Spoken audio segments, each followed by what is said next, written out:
If you've ever sat in a room full of people screaming at a TV and you felt absolutely nothing, this video is for you. Everyone else is yelling at referees, pacing around the room, and saying things like, "This is the most important game of the year." And you're just quietly thinking, it's literally a game played by strangers on a Tuesday. And then comes the guilt. Why don't I care? Am I boring? Is there something wrong with me? Here's the twist.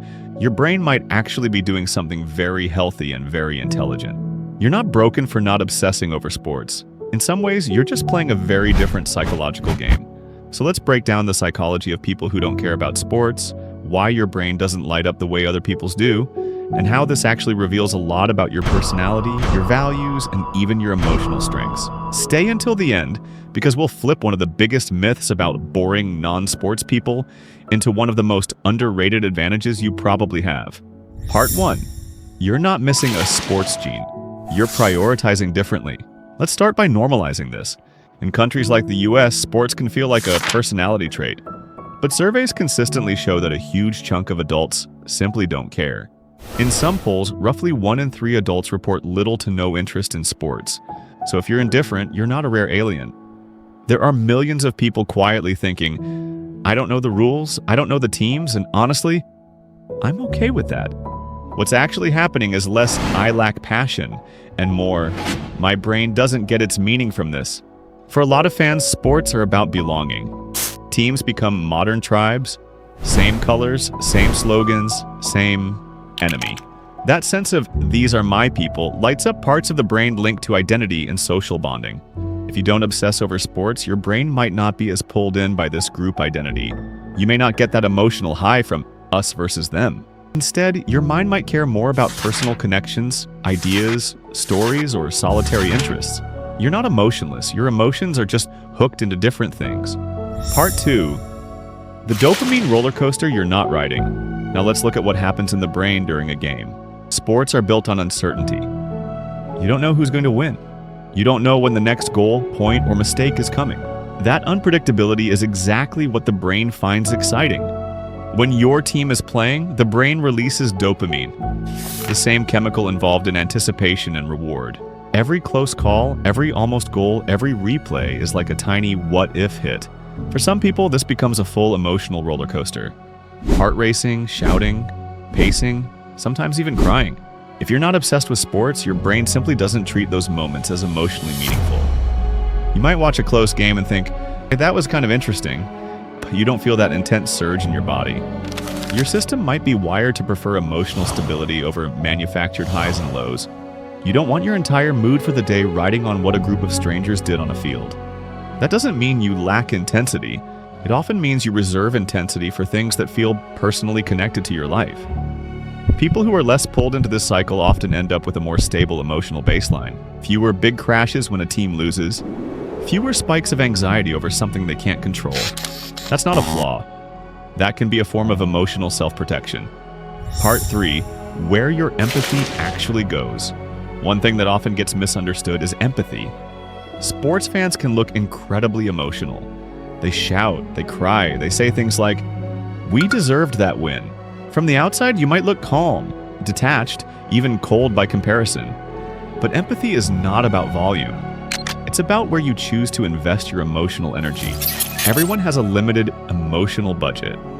You can't deeply care about everything. Fans might spend a big portion of that budget on their team. Players' injuries, season outcomes, rivalries, and championships. If you don't obsess over sports, your emotional budget is probably being spent somewhere else. You might cry watching a film. You might overthink a text from a friend. You might get deeply invested in fictional characters. Or feel strongly about social issues, mental health, or art. So when someone says, you just don't care about anything, what they often mean is, you don't care about the specific thing that I care about. Those are not the same. Your empathy might be more selective and more focused on things that feel real and reciprocal to you. People you know, stories that move you, causes that matter. From a psychological perspective, that's not a lack of feeling. It's a different way of allocating it. Part 4. Personality traits common in non-sports people. Now let's talk personality, because this is usually where patterns show up. When researchers compare strong sports fans to people who say, I'm just not into it, a few trends appear again and again. Non-sports people are more likely to be introverted. Crowds, noise, and highly charged group environments can feel draining rather than energizing. A packed stadium or a loud watch party might feel overwhelming, not fun. They often score higher on openness to experience. This is the trait linked to curiosity, imagination, and love of ideas and aesthetics. Instead of memorizing player stats, they're more drawn to books, music, psychology, art, niche hobbies, or deep conversations. They tend to have a lower need for conformity. If everyone is wearing team colors and rearranging their life around the big game, they don't automatically feel compelled to join in. They're more comfortable being the person who says, "I'm going to stay home and do something else." This doesn't mean every non-sports person fits this exact profile, but it does explain why you might feel out of place at sports-centered events. Your nervous system and your personality are simply not optimized for that kind of stimulation. Part 5. Your backstory with sports matters. There's also the history piece. What sports meant in your childhood and teens. For some people, sports were never part of family life.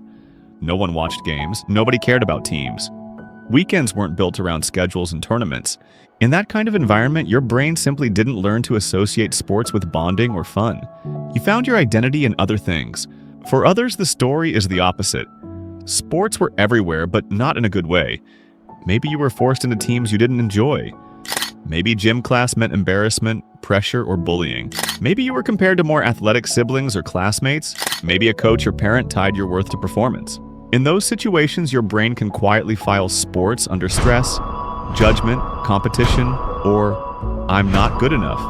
So as an adult, not caring becomes a way to protect your self-esteem.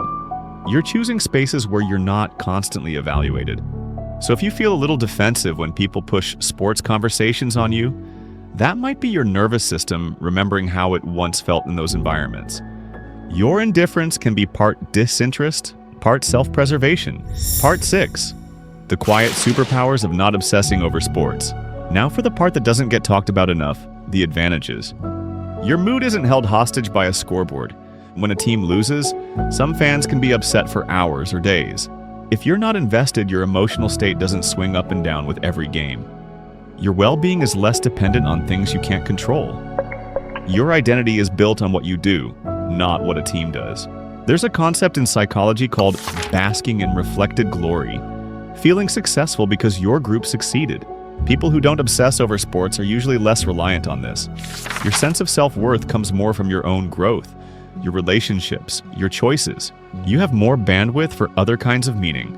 The time, attention, and emotional energy that might go into following seasons, leagues, and players can instead go into learning, creativity, causes, or personal projects.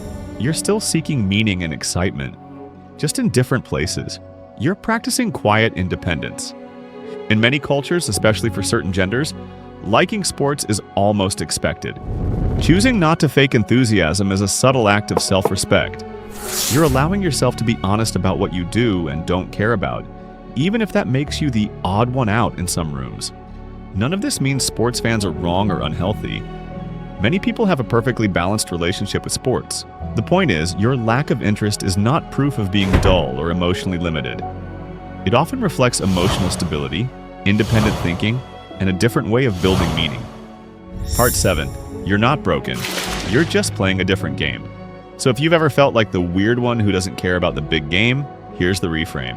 You are not boring. You're not missing a passion gene.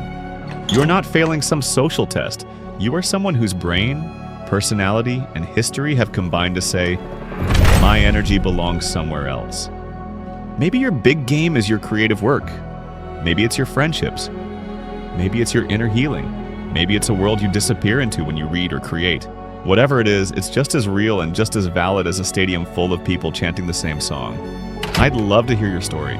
Do you feel like you've always been indifferent to sports? Or did you used to care and then something shifted for you? Share your experience in the comments. Not just, "I don't like sport," but why you think that is, or where your emotional energy goes instead. If you enjoy understanding the psychology of different personalities, so you can finally make sense of why you are the way you are, consider subscribing and turn on notifications so you don't miss the next video. And if you want to keep exploring your inner world, the video that's on your screen right now dives into another personality pattern. that might explain even more about how you think and feel. You're not strange for not caring about sports. You're simply tuned into a different game, one that matters just as much. I'll see you in the next video.